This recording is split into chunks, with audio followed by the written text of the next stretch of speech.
Vêtu d'une magnifique livrée jaune, le bel oiseau ne niche pas dans les ronds-points. Son chant harmonieux eût contrarié ses clones, ceux qui portent un sifflet à roulettes au poing. Aussi gros qu'un merle, on le pense moqueur.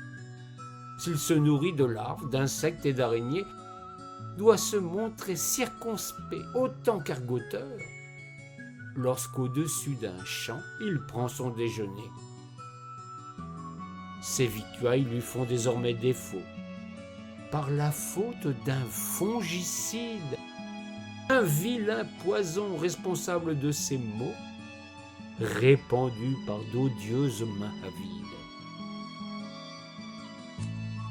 Indigné, il se décide à rejoindre ses compères humains, tout comme lui ulcérés, dans l'espérance déraisonnable d'astreindre les gens de pouvoir à mieux les considérer. Une confusion naquit de son action.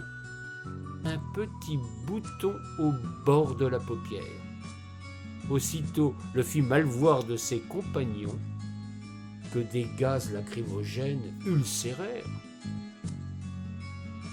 Dissimulé dans un grand bosquet de genêts, brave Loriot ignorait tout de ce clin d'œil, d'un vieux maquillage qui devient orgelé, raison de se voir privé d'un meilleur accueil.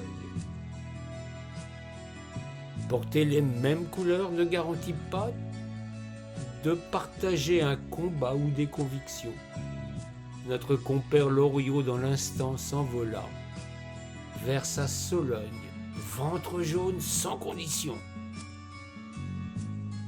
Refuge à l'écart des folies de ce monde, l'oiseau y circule par-dessus les grillages, déclarant à qui l'écoute à la ronde que jamais personne ne le mettra en cage.